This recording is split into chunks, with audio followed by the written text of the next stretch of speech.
Great. Okay, so we'll give it a start here. I have gotten, I think, 4 new YouTube videos up and running. I've been trying to get on top of that. So these, obviously not the ones there yet, obviously, because we haven't recorded yet. So, up to the way, the truth, and the life, that should all be online. So, so hopefully by this afternoon, I'll get the rest of it up and running. So I just had to go and sit with the computer, crack on with it, and because it's one of those things that takes usually about an hour for the computer to process, and then I have to upload it to YouTube, and that could take anywhere from, usually takes about 20 minutes to get sorted out and all that kind of stuff. So it's not labor intensive from my perspective. It just takes up a lot of time on the system, you know. So that's why I've been a bit sort of negligent on that front. But anyway, we're looking at the feeding of the 5,000 today, which is the 4th sign. So the first sign was the turning the water into wine, and then the second sign was the healing of the nobleman's son. Jesus says, "Your son lives." The third sign was your man by the pool of Bethesda. Okay, and so now we're embarking on the 4th sign, which is in chapter 6 there of John, which is the feeding of the 5,000. Now, one thing is interesting with these studies, as I've been doing them, is that if you stick certain kinds of lenses on them, you see different things. So for those of you that might be into science, there's a new big telescope that's floating around in space called the James Webb Space Telescope, and sort of a $10 billion piece of machinery that's floating around looking at stuff. But it looks at stars not using the visual wavelengths. It uses infrared, which is outside of what we can see. But the detail that they're getting off of these pictures is absolutely extraordinary. So so they've actually been taking pictures of Neptune here lately, the planet Neptune, and just seeing things they've never seen before. And it's because they're looking at it with a different sort of filter and a different kind of lens, as it were. And so in the same way, you know, looking at these things with different sorts of lenses and different sorts of filters, you pick up different kind of detail. And one of the things I picked up with this was, this is the first sign where the disciples are involved. The first signs, there really was no involvement of the disciples. And now the disciples are mentioned, not by name, but by as a sort of a collective group. In the first sign, it says, you know, that Jesus and the disciples were invited to the wedding, and that's about all you see about the disciples.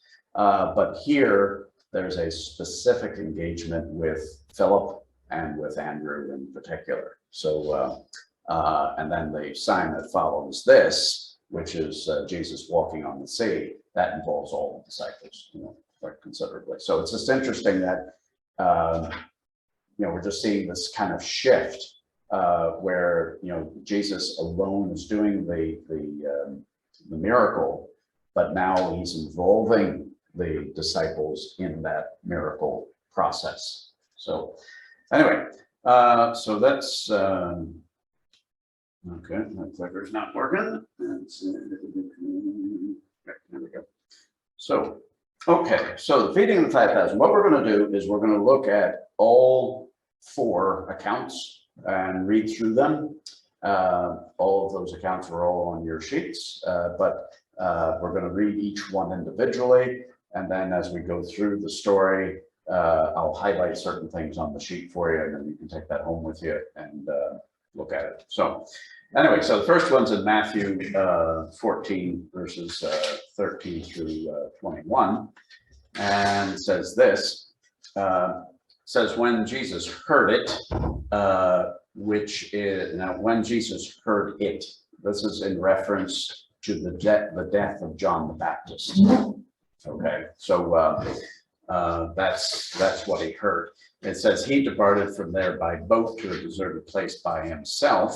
But when the multitudes heard it, they followed him on foot from the cities. And when Jesus went out, he saw a great multitude and was moved with compassion for them and healed their sick.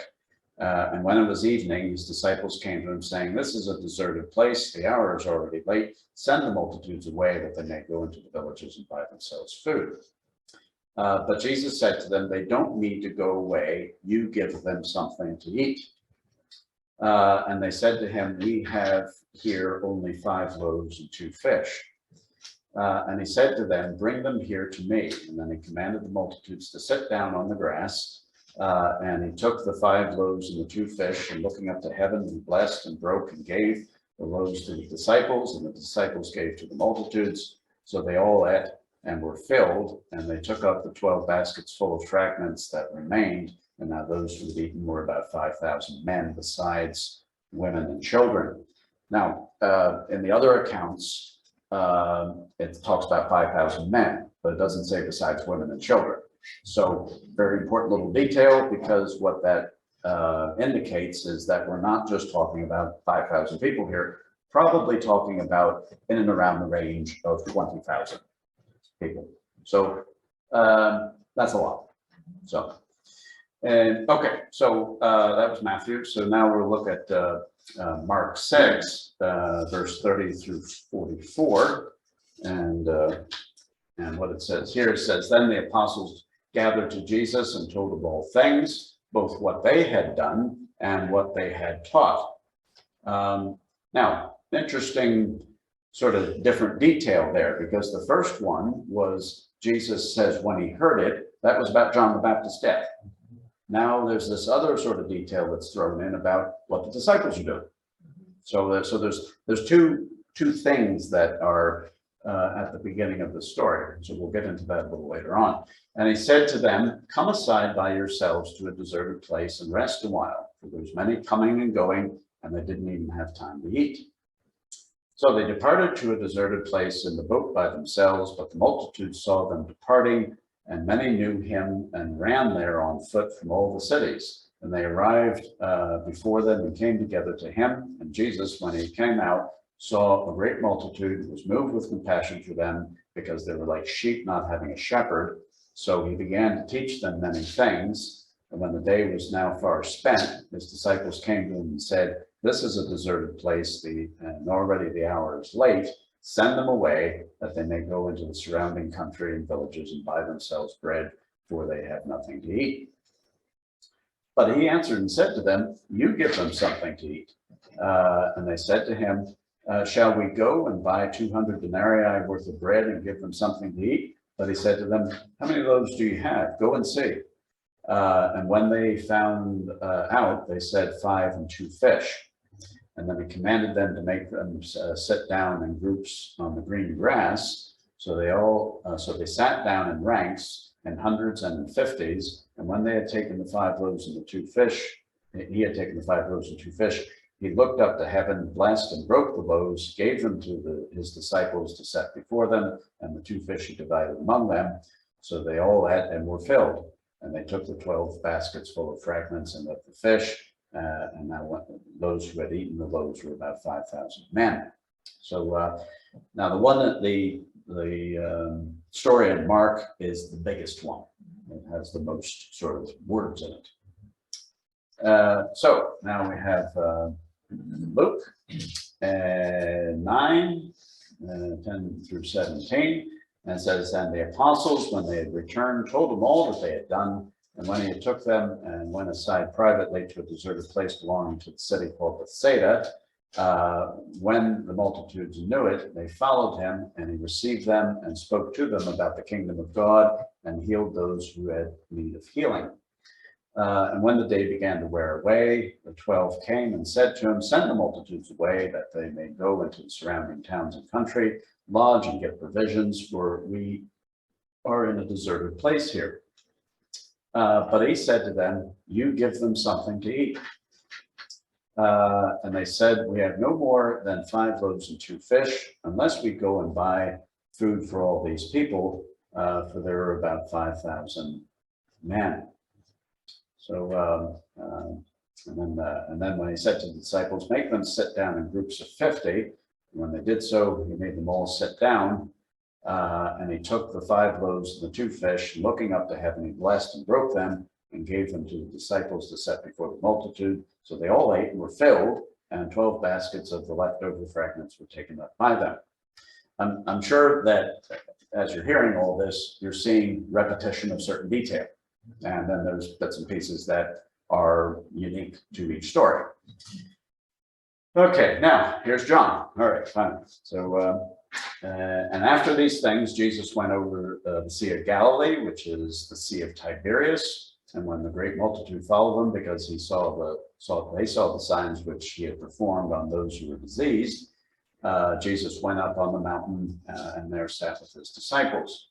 Now the Passover, the feast of the Jews, was near. So now this gives an indication of the time of year. So this would have been springtime. And as Sam was saying there earlier, he was talking about the green grass. Well, that's springtime, So, and then Jesus lifted up his eyes and seeing a great multitude coming toward him, said to Philip, so this is the first mentioning of a disciple by name, where shall we buy bread that these may eat? But this he said to test him, for he himself knew what he would do. What a great statement, that Jesus always knows what he's doing, And Philip answered him, 200 denarii worth of bread is not sufficient for them, that every one of them may have a little.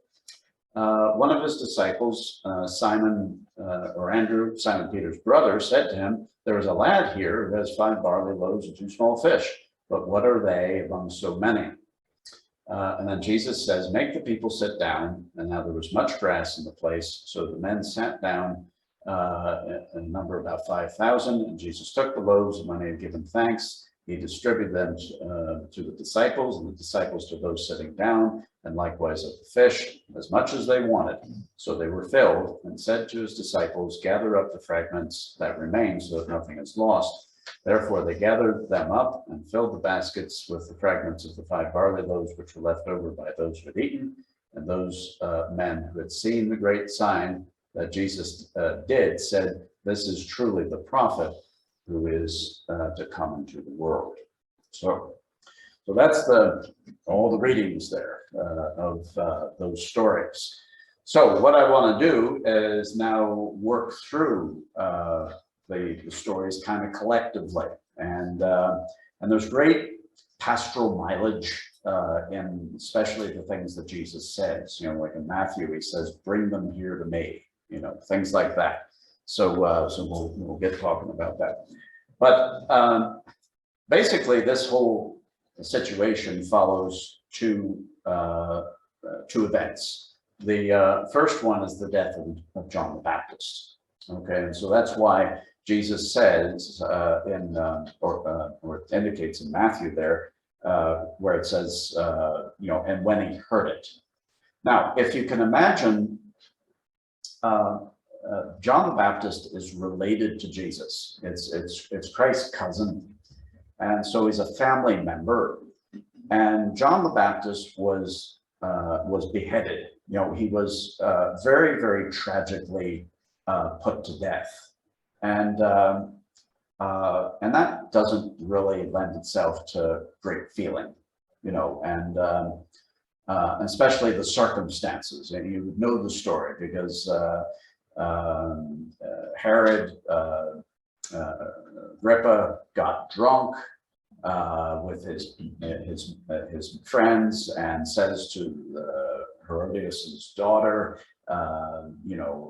was pleased with her, I'll give you half the kingdom, I'll do whatever you want, there you go. And then Herodias says to the daughter, ask for the head of the Baptist, because there was all this, thing about the marriage and divorce and things of this nature. So anyway, but because of the promises that Herod made, he went and had him killed.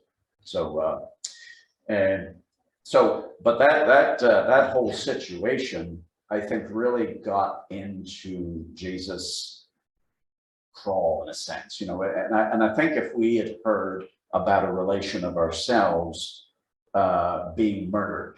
It disturbs us, and within the work of STARS, I've dealt with 2 people that I've worked with in the community that have been murdered. And when I was in high school, there was a friend of mine that was murdered, and put to death very tragically. The guy that was killed when I was in high school, his body wasn't found for 30 years, and even though they were digging around trying to find the body, even though the boy that killed him, and he couldn't be done for murder until they found the body, and it was an awful, awful thing just for the high school kids. And he was a Christian lad, and nice kid. And so Jesus in his own makeup desires to be off by himself. It's like, I need space. I need to get away from people. So, and that's understandable. Now, at the same time, there is the preaching activities of the disciples. They had gone and done lots of things and, preaching, teaching people, healing, doing all kinds of stuff. And they're coming up to Christ with all this happy stuff, and Jesus is hearing all this information about John the Baptist, which is really, real stuff, quite low, so we have these extremes of things that Christ is dealing with, and I would imagine, to put it in our language, I think Jesus, was nearly like trying to pass himself as like, okay, I'm happy for you, but inside, there's all this turmoil going on. We probably have been in similar sort of circumstances where you end up trying to pass yourself nearly. So, but Jesus wasn't pretending. He was like, guys, look, let's all go off by ourselves. Let's go to a mountain, a deserted place. Let's get away, and we can reflect, and we can just take some time out. So that's the 2 events that precedes this thing. Because so often what we end up doing reading the Bible is we don't take that kind of stuff into consideration when we're reading a particular kind of story. We just isolate the story and we go, yeah, there's the feeding of the 5,000. This is what happened, boom. But we don't then think about what happens before it, nor do we think about what happens afterwards. So, okay, so this is the scene. It's happens in Bethsaida. Now, Bethsaida is at the top end of the Sea of Galilee. So if you can imagine Loch Ness, again, being your sort of picture of the Sea of Galilee, because it is roughly the same size and shape. Bethsaida is approximately where 2 bridges. Okay, so if you imagine 2 bridge at the top end where the lower band is, always think that's funny.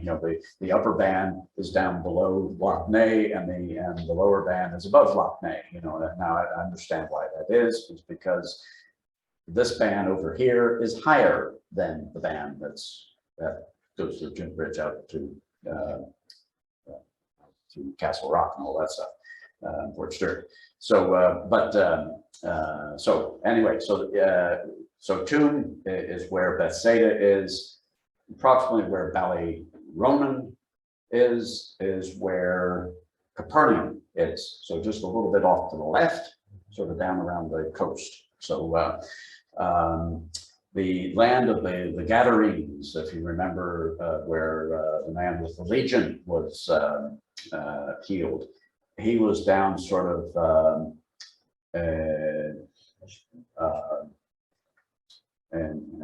what's the Accolade?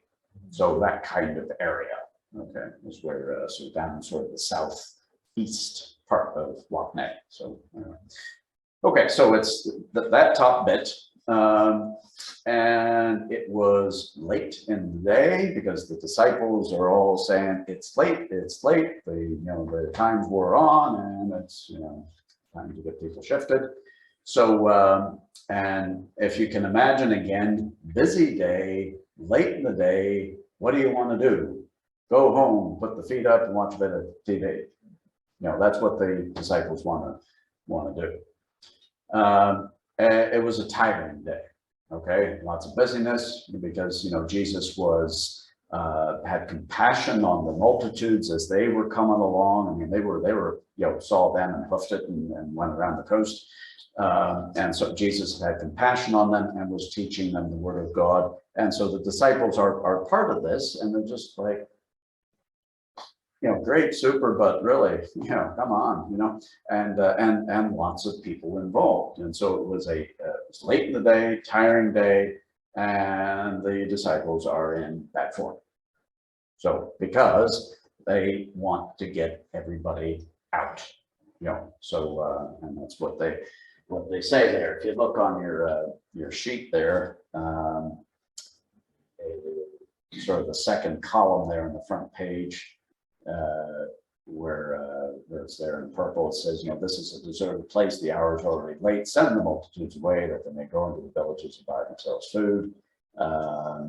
Red there says, this is a deserted place, it's already the hour is late, send them away that they may go into the surrounding villages and buy themselves bread, for they have nothing to eat, and so on, so and that was their solution, for this particular situation. It's a very human reaction. Yes, absolutely. Yeah, and I don't blame them for it.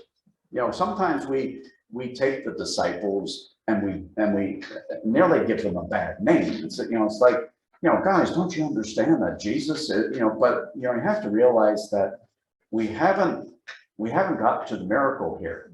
Sometimes we run ahead of ourselves and we read ahead of ourselves and say, yeah, but Jesus does this great thing. But they don't know that, not at this point. The thing is that they're seeing their situation and coming up with a solution. So. Yeah. Just looking at the bottom of the page where Jesus says to the towns and the country and to lodge and get provisions. It must have been that. Yeah. They couldn't get home. Yeah.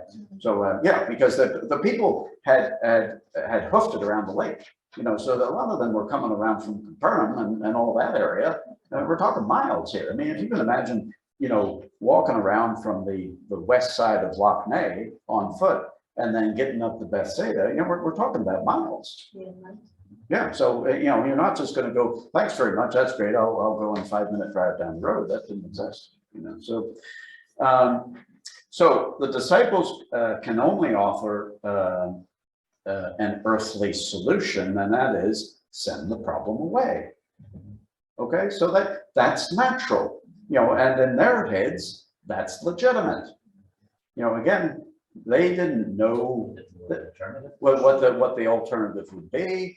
If there was any kind of alternative, but that is the easier thing to do, which is to say, we have nothing, they have nothing, they need to go and buy something because we ain't got it, so because what Jesus was giving them was teaching, but that didn't fill their stomach as such. So it's kind of an interesting sort of mix of stuff, late, tiring, bad form, get them down the road, please. So, and how often do we do that? So, right. Now, Jesus has a response, but it's not a reaction. Okay? A reaction is an emotionally driven thing. A response is a thinking thing. So, because when you react, you go, this doesn't suit me, it doesn't make me feel good, so, you shoot from the hip. And it tends to be not thought through. All of us react to stuff. But if you respond to something, that is more thinking driven, which is like, okay, let's take 5, work this through, what's the best way forward with this kind of thing. And usually if you respond to something in life, it's better than having a reaction. So he asked Philip for his take. And so I find this. So Jesus asked Philip. Yeah, Jesus asked Philip. So it says there down at the bottom in the blue there of the second column, it says, when Jesus lifted up his eyes, seeing a great multitude coming toward him, he said to Philip, where shall we buy bread that these may eat? And so now Jesus is not asking a question here because Jesus has had some kind of loss. It's like, well, you guys have come up with a solution about sending them away. where are we going to go with this? I don't know, so Philip, what do you think? But as it's very, very clear in John, he said this to test him, for he himself knew what he would do. Can you imagine the excitement that's in Christ's mind and heart? He's going, there's going to be this wonderful thing take place. We have no idea. Yeah, and they were just like, guys, you're going to be in for a treat here. And again, this is the first time that the disciples are involved in this. So he gave the disciples an impossible task. Quote, you give them something to eat. Because again, down in that paragraph, it says they don't need to go away. You give them something to eat. They're in the purple. In the red, you give them something to eat. In the green there, for Luke, it says they said to them, you give them something to eat. So it's kind of putting the cat amongst the pigeons and saying, okay, here we go. This is the problem. You want to send them away, but we want to sort this out. How can we sort this out? So he then starts to work through with the disciples to see how this is going to fly. So now again, he's not doing this because he needs ideas. He's getting them to work it through. So this creates an environment to honestly assess their own ideas and resources. So I think one of the key words there is honestly. Because sometimes we are faced up with things that are, quote, impossible, and we don't know where to go with it. But when Jesus is in the middle of your circumstances, then Jesus always has a better way forward. Okay. So the first resource to be considered is money. All right. So if you look on the back, the first column on the back of the sheet there, it says, Philip answered him, 200 denarii worth of bread is not sufficient for them, that everyone may have a little. It's also mentioned there in Mark. And they said to him, shall we go and buy 200 denarii worth of bread and give them something to eat? So there is this commonality of this 200 denarii. So now, whether that is real money that is at hand, or it's just an example, not quite sure. But anyway, let's talk about what that means.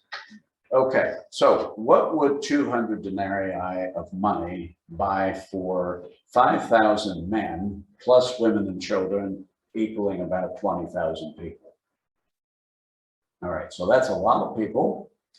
And what is 200 denarii? Okay, so if one denarius, which is the singular of that particular word, that is it's a Latin term. So those of you that have taken Latin, US on the end is the singular and the I is the plural. So like in our language, we put an S on the end of a lot of things in order to make it plural, okay, more than one.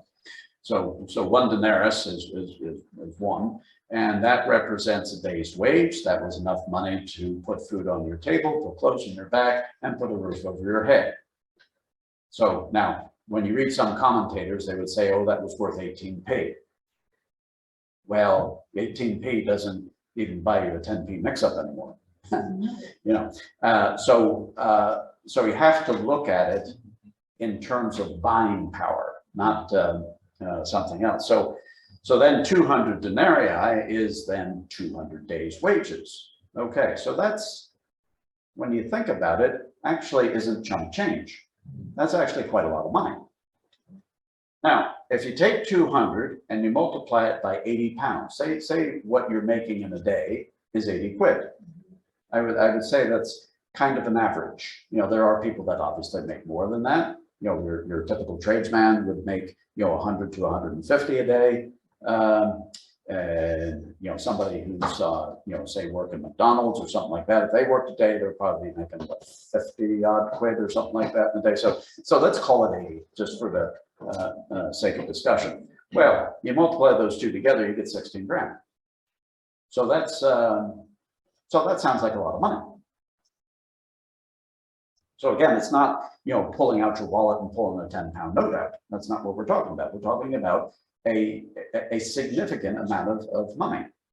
So now, if you took 16,000 and you divided it by your 20,000 people, you get 80p. So each person would have 80p. You go to Tesco's and you can get a meal deal for 3 pounds. Now, if you spent 80p in that kind of prepared food, you wouldn't get much. Now, you could buy a loaf of bread, a bad loaf of bread for maybe 80p, but really, you're not going to get anything of substance, anything that's half decent for 80p per person. So this is what the disciples are working through. They're going, and this is why they come to the conclusion, 200 denarii worth of bread for all these people isn't going to really cut it. So, so I think when you break it down this way, it puts it into reality. So would that fill you up? Probably not. No. So, okay, so that's where they are with that particular scenario. So the first idea is send them away. Jesus says, no, don't send them away. You give them something to eat. Okay, well, let's look at our money resources. That ain't going to work either. And then after that, you look at Jesus and go, are you having a laugh? But I know.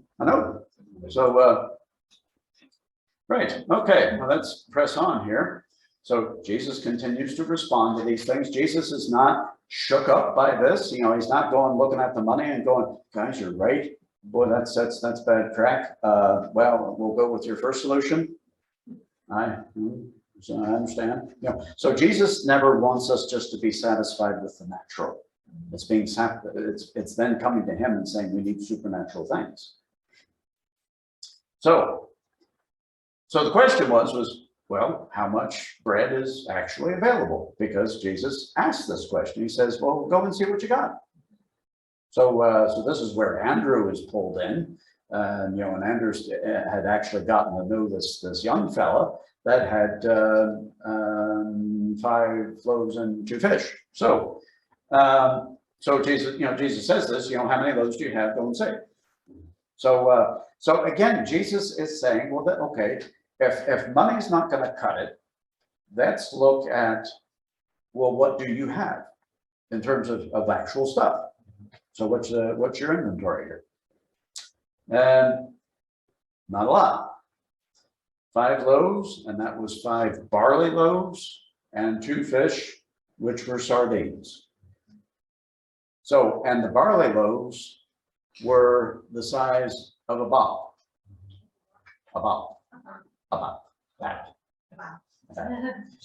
So not even a Belfast milk scone. It was the size of a Paris bun. Okay, so something that was about this big.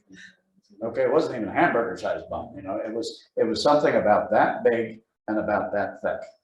There's no way 5,000 people pay for that. No. So, and then they had 2 fish, and so and the 2 fish were sardines. Things of that size. I mean, I remember being all excited when I was staying at my grandparents' house in northern New Jersey. They lived on a lake called Highland Lake, and there was what they call sunfish and perch that were in this lake.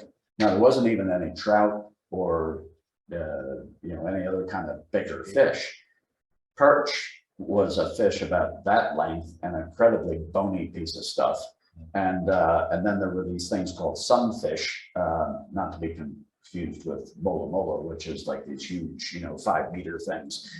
Sunfish were just little things about this big, slightly taller, a bit flatter, and all that kind of stuff.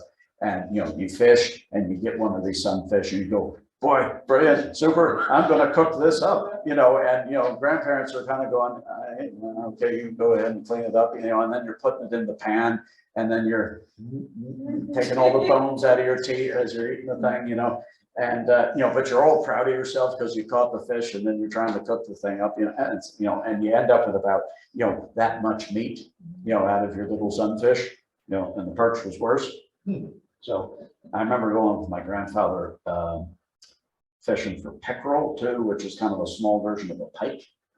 And, it's another bony fish, so, now my father used to fish too, but he didn't fish with a rod, he fished with a bow.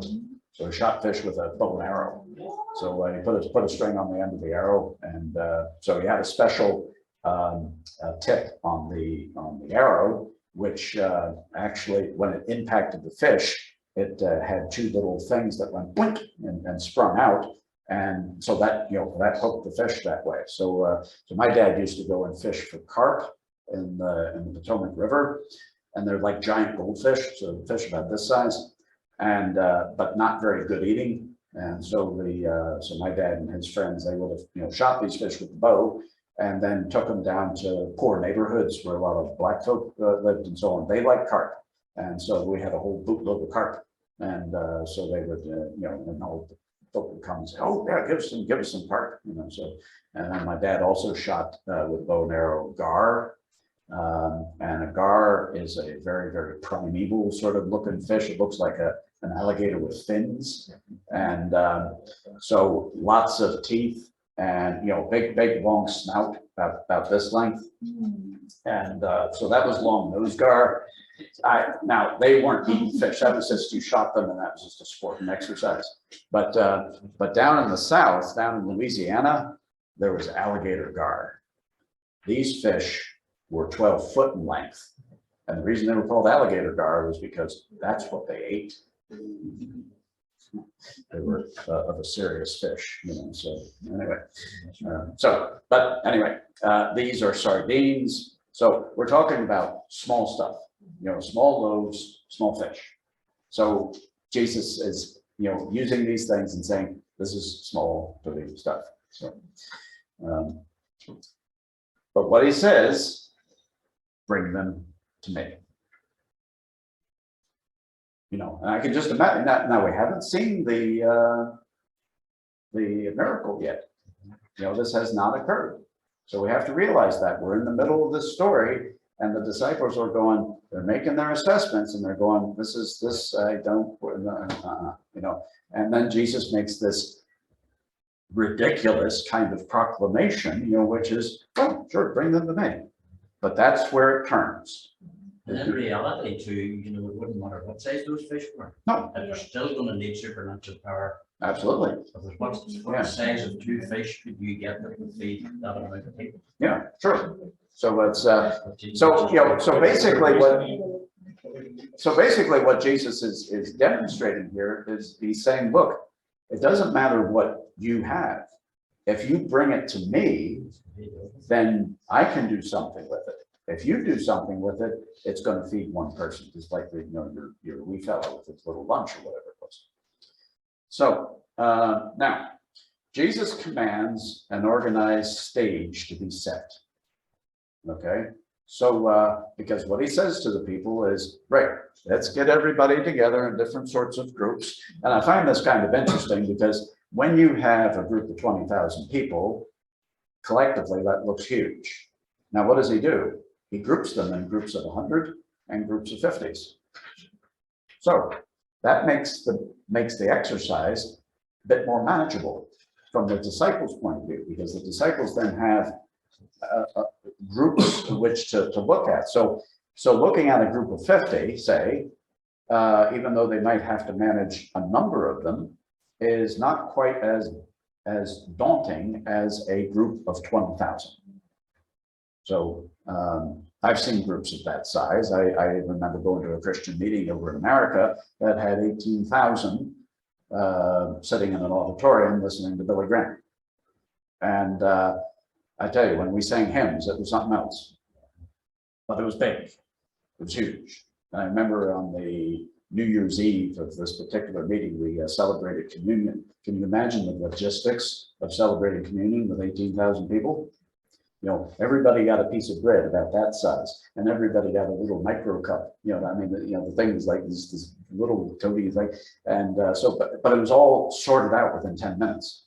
It was amazing, you know, so, so there was groups of 150 manageable for the disciples to look at. Again, the miracle hasn't happened yet. So you know, so Jesus is organizing this and getting the disciples to be involved in this. And they're like, you're getting these people to sit down, and for what?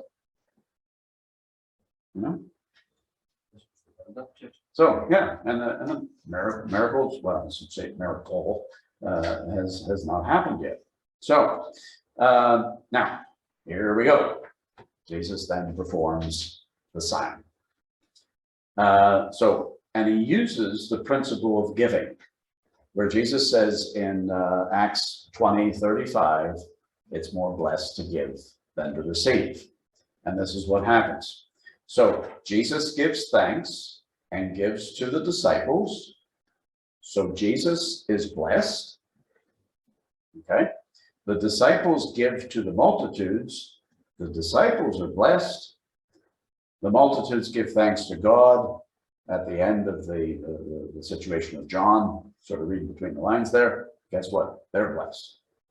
And the most important thing was is that they go to Jesus first. Yeah. Yeah.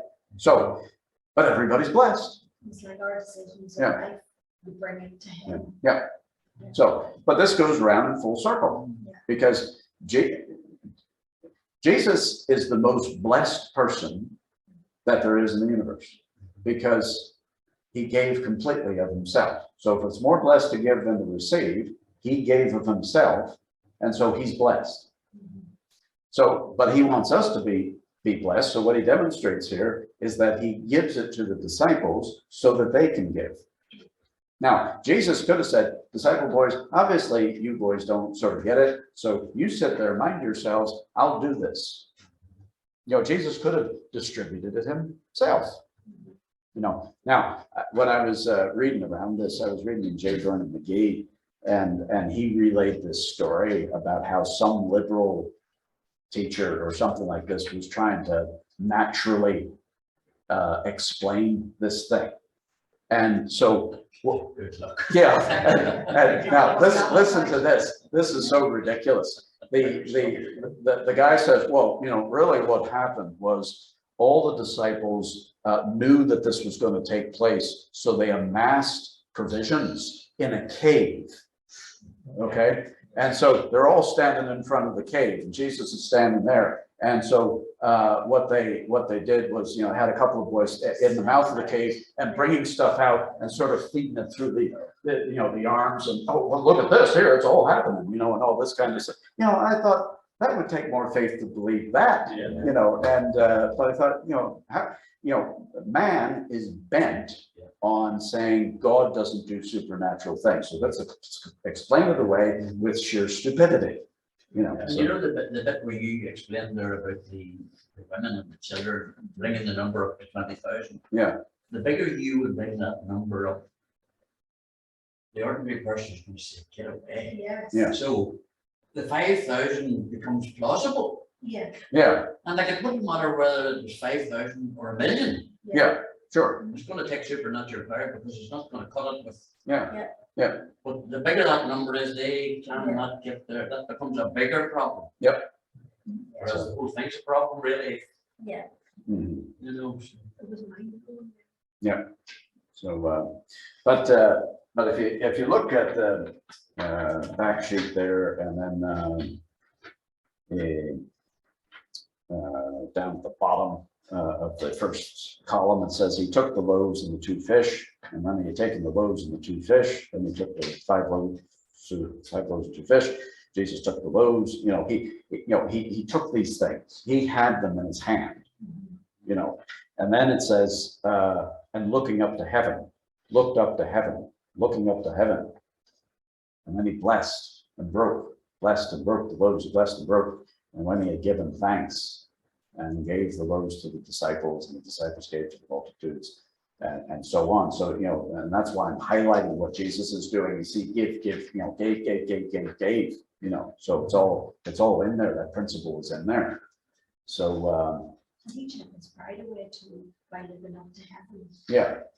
Mhm. You know, that's something too that, Yeah, you there, know, he could have done that without looking up to heaven. yes, so because he was acknowledging really the source of these Yeah. things, which was from God. Yeah. You know, God is the ultimate source of all things. So you have to look to God. So, yeah. Okay, so Jesus then makes sure that nothing is wasted. So, and the multitudes are filled. You know, remember it was 80p per person. That ain't going to fill you. But it's very, very clear in all the demonstration of things there in that second little paragraph and the second column on the back sheet says, so they all ate and were filled. So they all ate, we would say in America, ate, and were filled. And so they all ate and were filled. And so when they were filled, all four gospels demonstrate very, very clearly they were satisfied. So that's why there was leftovers. And so Jesus is very interested that nothing is wasted. So now different commentators say different things about why was it 12 baskets and all this stuff. So now the 12 baskets were not little baskets. These were big laundry-sized baskets. There were things about that height and big wicker things, about this big around. So it could handle, quite a lot of stuff. So, it wasn't just little picnic baskets or something like that. So, and when it says fragments, I think the word fragment there really is not a great term, because really the what was left over were full-on bits, so that would have done for the next day, kind of stuff. So it wasn't just a crumb, it wasn't just a torn piece of bread or something like that, and here it is, but really it was stuff that was bona fide good for the next round.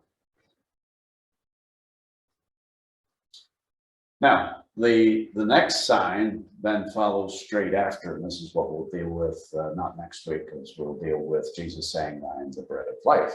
Okay, that's what we'll be talking about next time, because that's the I am statement that obviously feeds into the feeding of the 5,000, because that was the giving of bread. Bread, incidentally, is the only foodstuff that is universal to all cultures. So every culture in the world has bread of some kind. Now, it may not look like a nutty crust loaf, okay, but it is bread, okay. So, and it's interesting that Jesus does this, because Jesus is really demonstrating that he can meet the needs of every culture, because he is the bread. So, So it's no accident that it was bread. yes, yeah. So, and then Jesus, in terms of the next thing we'll talk about after next week, about him being the bread of life, he is demonstrating that, So now the next sign that follows straight away after this is then the walking on the sea. Now, now we're not going to get into that today. But it's interesting, because that's again one of the few miracles that's mentioned in most of the Gospels. I don't think it's mentioned it's in Matthew, Mark, and John. So, but it is the same thing. But what we'll do next week is we'll do a similar kind of exercise and look at the common details of that thing. Because this is the situation where Jesus says to Jesus, Peter says to Jesus, if it's you, tell me to get out of the boat. And so then Peter gets out of the boat and he's walking on the water just as Jesus is walking on the water. And then he goes, oops, hello, you know, and then he realizes that the winds and the thing, and then he starts to sink and he says, Lord, save me, and all that. So, but that particular nuance and that particular detail is not in all the Gospels. So we just see that Jesus is walking on the sea in some of the others, and he gets into the boat, and you know they cry out, "Oh, it's a ghost!" and you know when they're afraid and all these things. But but that happens immediately after the feeding of the 5,000. You know, so Jesus, you know, is demonstrating, look, I can be trusted for provision in your life. Your ideas are short, my ideas are long, and they work. But the next miracle is something different, because it is really Jesus is going farther and farther into the supernatural here. You know, when you see Jesus walking on the water, I mean, that's it's one thing feeding people. You know, people get fed. People can feed themselves. You know, so that's a natural need that's being met. Now, how it was met was supernaturally, but in terms of Jesus walking on the sea, nobody's done that. There's not anything in Old Testament scriptures that talks about some guy walking on the sea. So this is new stuff. And You see what you were saying earlier on in the whole talk about different ones saying different things. Mhm. And I know from my years in the police, we had 4 boys come into a witness box, and every one of them gave a word for a word Mhm. witness. Yeah. You don't find that it's concocted. Yeah. Yes. Whereas if you bring 5 people in and they say different things, because one of your stories starts a bit earlier Yeah. Mhm. and includes that earlier bit, they will all say different things, but the core of what needs to be said Mhm. is the truth that's in the middle of it. Mhm. And it doesn't matter whether you say it in a slightly different way or add something that somebody else hasn't thought, maybe, well, I'll not put that in, or Mhm. maybe didn't even remember about it. Yeah. So, and I know that's why a lot of people do argue, why did John's gospel say this and it doesn't say it in Mark? And Mhm. Yeah. because, And Douglas tried to say they were as contradictory. yeah. Yeah. Yeah. So Well, if we all went through an experience and then we come in here Yeah. and we were to write a statement of evidence, mhm. Yeah. it would be all, you would have things in it that Yeah. I wouldn't have, I would have things that you wouldn't have, Mhm. but they would all paint the same picture. Yeah. Yeah. Yeah.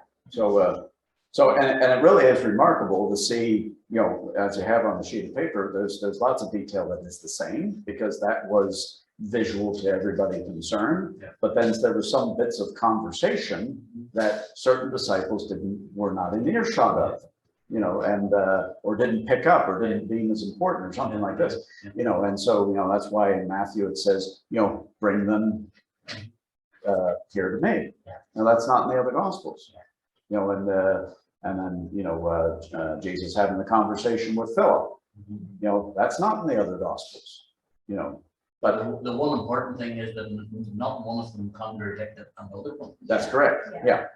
So, That's the- yeah, and you see that clearly when you pull it all together. So, There is something also interesting. The 3 Jewish writers, Matthew, Mark, and John, talk about the Sea of Galilee. Yeah, it's on the size of a day. yeah, But to them, it was a sea. yeah. But Luke came from the Mediterranean, Mhm. and Luke calls it the lake. Yeah. And then another one picked up Martha and Mary, the story of Martha fussing around, Mhm. and Mary sitting. Mhm. Now, when you come to the resurrection of Lazarus, Mary is still sitting. Mhm. It's Martha that goes. And then it's Martha says, but Lord, you stink. Mary says nothing. So 2 different gospels, but the character works the same Yeah. in both of them. Yes, yes. That's interesting about the sea. Isn't it? Right? You see, Luke would have known the Mediterranean, he would have known the sea. Mhm. He refers to it as the lake. Yeah. Whereas to them, that was a big Yeah. It expansion. was, yes, because they have never seen the Mediterranean probably in their life. Yeah. It's all those wee things that when you hear Yes. those wee things, you just realize, it's like I say to people, the more you read the Bible and the more you understand the Bible, the more you go, wow. Yes, that's There's right. not a word wasted. Yeah, that's right. There's not a word wasted. And when you look at the period of time that it was written over, Yes, and how many different continents and people who never met other people, yes. didn't even live at the same time. The whole thing all just organizes. Yep. comes together. And the books, Matthew, Mark, Luke and John, are they the only books in the Bible that relate to each other? Harmonize. Yes, Yeah. yeah. Yes, I mean, because they're covering the historical account of Jesus. Acts obviously is then, you know, after the resurrection Yes, and the So development of each the early chapter church. is continuing on, but they're not Yeah. side by There side, are really. other gospels that your man Dan Brown took the Da Vinci Code from. But when you examine Also, those, Samson, different- examine those, there's not the names that are mentioned. Right. So, and the geography's not right. Mhm. And one of them, I can't remember which one it is. It's not the gospel of that, this is the gospel of Mary. The Greek, the names are all Greek names. Really, You know, right. the people from Greece, I they're not, think they're not, there's even the Gospel of Judas. yes, Yeah. they're not. Yeah. Yeah. That's where the And church. they're a later time, they're not. But the church refused it, and I did it because the church couldn't authenticate them, Yeah. especially the Greek names. I mean, some of them are Mhm. Dionysius and things like that, which have absolutely nothing to do with. Yeah. So, yeah, and you had the, you know, the Gospel of Thomas, the Gospel of Judas, and, you know, a lot of different sort of gospel writings. But in 397 AD, you had what was called the Synod of Carthage, Yes. which is where the New Testament was finalized.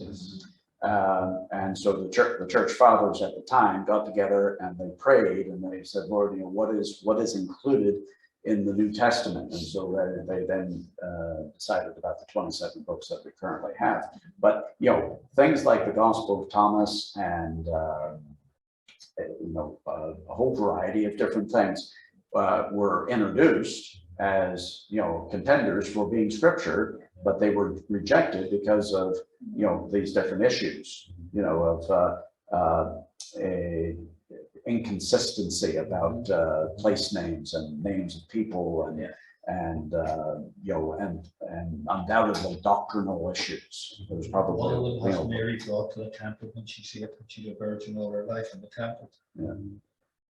You know. yeah, and that contradicts the Yes, four it's Gospels. not come from the scriptures. Yeah. So That's quite dangerous. And as they Yeah. said, the place names are not correct. Mhm. The names, if you take the names, like all those names of the disciples, they are the most common names in Galilee, but Yeah. not necessarily Jerusalem, Yeah. Mhm. where Jesus picked it from. So you come to those, there's one of them only named 3 names, Mhm. other than Jesus. One of them only names 5 names other than Jesus. When you come to all of this, you know, they're a dodgy material. Yeah, sure. And I think really, you know, some people would go, oh, that's a missing book, so I better read it. It might have something that's, yeah, but the problem with that is then you have this doubt Yeah. sown in your head Mhm. that God has left something out and you're missing something, you know, and it's almost like the Gnostic heresy.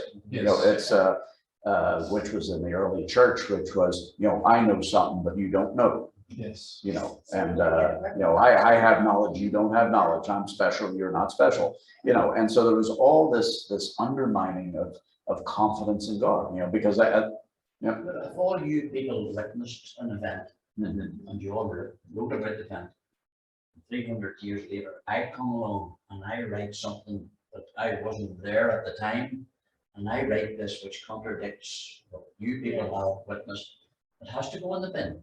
Yeah. It has to go in the bin. I mean, Yeah, it's pretty you're- common you're sense. There is a general agreement among scholars that the Gospels were written by people who were present at the time, or in Luke's case, someone who thoroughly researched it and interviewed people who were present at the time, whereas the other ones. The other interesting thing is there is more words on Jesus than there is in Tiberius Caesar the emperor. Mhm. Yeah, You know, if he's only supposed to be a carpenter's son from Nazareth, yeah, why is history records so much about him? There are actually more words written about him. Yeah. And then, of course, as people point out, some of the sayings in the Gospels Like Jesus talked about to the Gentile woman about, not to the Gentiles, no, well, you wouldn't have put that in if you were making it up. Yeah, Yeah, that's sure. true. I mean, in terms of like Julius Caesar, I think there's what, 6 documents? Yeah, Uh, but then Six. most of them date to the 9th century, those Yeah. documents, but So- they are not original documents. Yeah, so everybody would accept that Julius Caesar was an historical character, but there's only 6 documents in the world that actually attest to that. There's 25,000 documents. Yeah. Approximately 25,000 documents for Jesus. Yeah, 25,000. And they're all can be dated up to the 4th century. Yeah. But most of them, reckon the Gospels were written around contemporary to Jesus. Yeah. Mhm. So, yeah, so, it's interesting how people will reject the historicity of Christ Yes. but accept Julius Caesar as an historical figure. And you look at the amount of documentation that there's 6 for Julius Caesar and 25,000 for Jesus.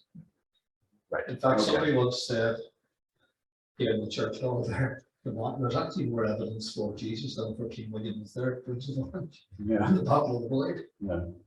But again, it's almost true, it is true in document terms. Uh-huh. we'll just be so thankful we've got the word God, so we can Yep. stand on it.